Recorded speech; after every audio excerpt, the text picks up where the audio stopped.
થિયરીમાં સમજાયો જમીનનું નમૂનો, પણ એના કરતાં આપણે પ્રેક્ટિકલ કરીએ ને તો વધારે સમજાય. બરાબર? તો એના માટે પહેલી વસ્તુ કે આ આપણે સ્પોટ પસંદ કર્યો છે કે જેથી નમૂનો લેવાનો છે, પણ આ રેન્ડમલી પસંદ કર્યો. હવે તમે જુઓ પાછળ, જુઓ તમે પાછળ 10 ફૂટ જગ્યા દેખાય છે શેઢેથી, 10 ફૂટ અંદર લીધો, આ બાજુથી જોઈ લો 10 ફૂટ અંદર, ચારે બાજુ જોઈ લો.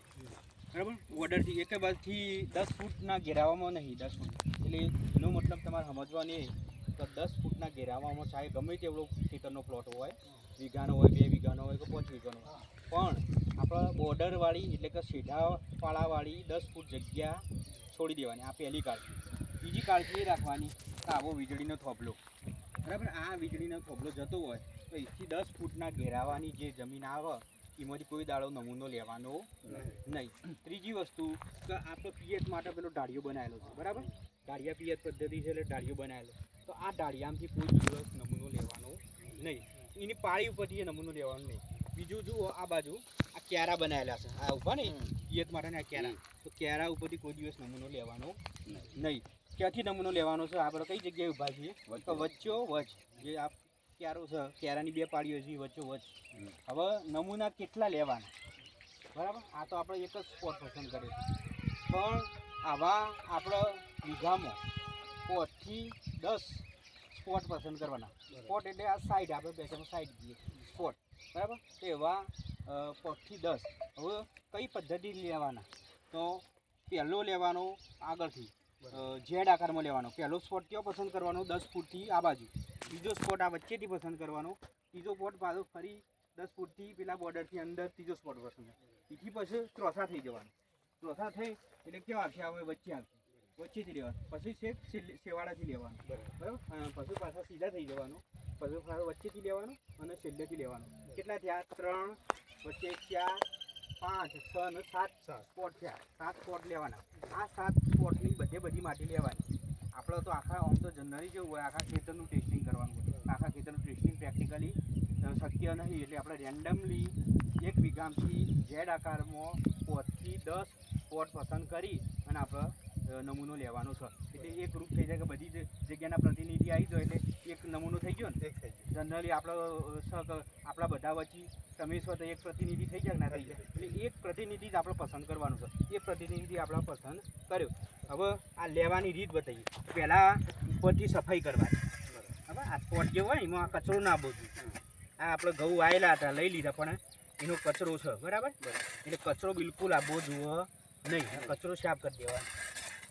અને કચરો સાફ કર્યા પછી શું કરવાનું? આપણે વી આકારમાં ખાડો બનાવવાનો છે. વી આકાર એટલે આવો આકાર, આવો આકાર, બરાબર, વી આકાર, બરાબર. ખોપ મારી વી આકાર બનાવવાના ખાડો. હવે એની લંબાઈ, તો લંબાઈમાં જોઈએ તો આપણે ઘઉં ને આવા ચીલા ચાલુ પાક વાવતા હોય તો 15 સેન્ટીમીટર જેટલી લંબાઈ એટલે કે અડધા ફૂટનો ખાડો બનાવો તો ચાલે. પરંતુ બાગાયતી પાકમાં ઓબા અને એવા જે લોબા ગાળાના પાકો છે, બરાબર, તો એમાં આપણે 1 ફૂટ સુધી લેવો હોય તો પણ આપણે 1 ફૂટ સુધીની માટી લેવું હોય તો લઈ શકીએ છીએ. તો લેશો કેવી રીતે?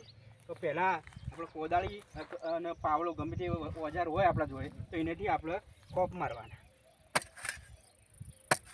બરાબર. 2 ખોપ ઈ મારે, 2 ખોપ હોય મારવા,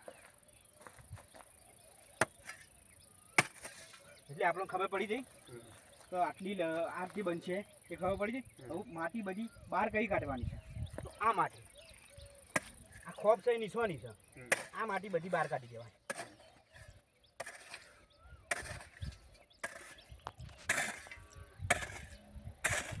આ તો તમે કરો છો આ વસ્તુ. તો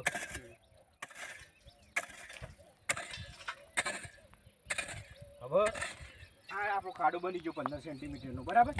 પણ ભૂલ શું કર્યું છે ખેડૂતો ખબર? આ માટી જે બહાર કાઢી એ માટી લઈ અને સેમ્પલ આલે, બરાબર, પણ એ માટી લેવાની નહીં. કઈ માટી લેવાની? ફરી ખોપ મારવાનો. જે તે હું ફરી ખોપ માર્યો આ માટી દૂર કરી દેવાની, બરાબર. એ ધારની માટી ફરી આ બાજુ ફરી અને એ આ ધારની માટી, બરાબર. હવે આ જે માટી છે એ લઈ લેવાની, બરાબર.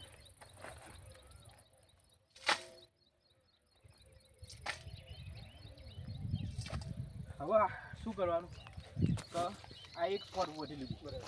બીજો સ્પોટ આપણે સિલેક્ટ કરેલો, એથી પણ આ પદ્ધતિ લેવાની, બરાબર. ત્રીજો સ્પોટ પસંદ કરી દો, એથી પણ આરતી લેવાની. ચોથો સ્પોટ પેલો પસંદ કરી દો, એથી પણ આરતી લેવાની.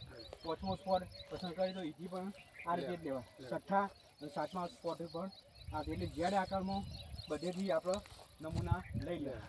લીધા પછી શું કરવાનું, આ ટોકર આખું ભરાઈ જાય એને લઈ જવાનું આપણે સ્વચ્છ કોથળી ઉપર, પેલું બેનર લાવ, સ્વચ્છ સપાટી ઉપર લઈ જાઓ. સ્વચ્છ સપાટી તો સ્વચ્છ સપાટી આપણો ફ્લોર તો હોય, ફ્લોર એટલે કે જે આપણે ભોય તળિયું કરેલું હોય એને ચોખ્ખું કરીને એના પર કરવાનું. અહીંયા આપણે ઊંધું પાથરી ગયું. અહીંયા આપણે શું ફ્લોરની જગ્યાએ આ તમને બતાવીએ કોથળી લાવ્યા, બરાબર. તો આપણે આવી માટી આપણે જે સાથે સાત જગ્યાઓને ભેગી કરશું ને એટલે ટોકર ભરી માટી થઈ જાય. ટોકર જે માટી થઈ જાય આ શું આવા મોટા મોટા ગોટકા હોય એ કાઢી નાખવા. કોકરી જો આ કોકરી રહી, કોકરી કચરો બધું સાફ કરી દેવાય અને માટી ભરી ઝેણી કરી દેવાય. બધી સમજ પડે ને? હા, તો આ ઝેણી કરી દેવાય. પછી શું કરવાનું, આ માટીને લાકડા વડે કે કોગળી વડે આપણે ચોકડી પાડવાની. ચોકડી પાડી એટલે 4 ભાગમાં માટી વેચે છે. ગમે તે હોમેના 2 ભાગ કાઢી દેવાય, બરાબર. આપણે આ 2 ભાગ કાઢી નાખીએ, બરાબર. 2 રહ્યા એટલે આ 2 રહ્યા. હવે આ 2 ભાગ લઈ અને ફરી આપણે ઢગલો કરવાનો, બરાબર. અને પછી ફરી ચોકડી પાડવાની, બરાબર. 2 ભાગ માટીના કાઢી નાખવાના અને 2 ભાગ રાખવાના. આ પ્રોસેસ ત્યાર સુધી કરવાની જ્યાં સુધી 500 થી 300 ગ્રામ વજનની માટી છે ત્યાં સુધી. 500 ગ્રામ જ આપણે યાદ રાખવા, તો 500 ગ્રામ જેટલી માટી છે ત્યાં સુધી રાખવાની. હવે આ 500 ગ્રામ માટી શું કરવાની, તો એક કોથળી લાવવાની, પારદર્શક કોથળી. એમાં માટી ભરી કાઢવાની, ભરી અને એમાં પછી લેબલ લગાવવાનું હોય. લેબલમાં કશું નહીં હોતું, એ ચિઠ્ઠી બનાવવાની, આપણી ભાષામાં ચિઠ્ઠી. ચિઠ્ઠીમાં નોમ અને સરનામું તમારું, બરાબર. પછી આ ગઈ સિઝનમાં જે લીધેલો હોય તે પાકનું નામ, ચાલુ સિઝનમાં જે પાક લેવાનો હોય એનું નામ, કોઈ નવો બાગાયતી પાકનો અખતરો કરવા માગતા હોય તો એનું એ પણ લખવાનું. પછી એમને તમને જમીન આરોગ્ય પત્રક મળી જાય. જમીન આરોગ્ય પત્રકનો જે રિપોર્ટ તમારી જોડે આવશે એમાં કેટલું ખાતર આપવાનું, કયા ખાતરની ઉણપ છે, કયા પોષક તત્વની ઉણપ છે, કયું વધારે છે, કયું ઓછું છે, સેન્દ્રિય તત્વ કેટલું નાખવાનું, એ બધી માહિતી એમાંથી મળી જાય. તો આ બધી વાત જમીન ચકાસણી નમૂનો કે રીતે લેવો, કે તે ટેસ્ટિંગ થાય ને પછી લેબોરેટરી ટેસ્ટિંગ થઈને રિપોર્ટ મળી જાય. તો આટલેથી હું વિરમું છું.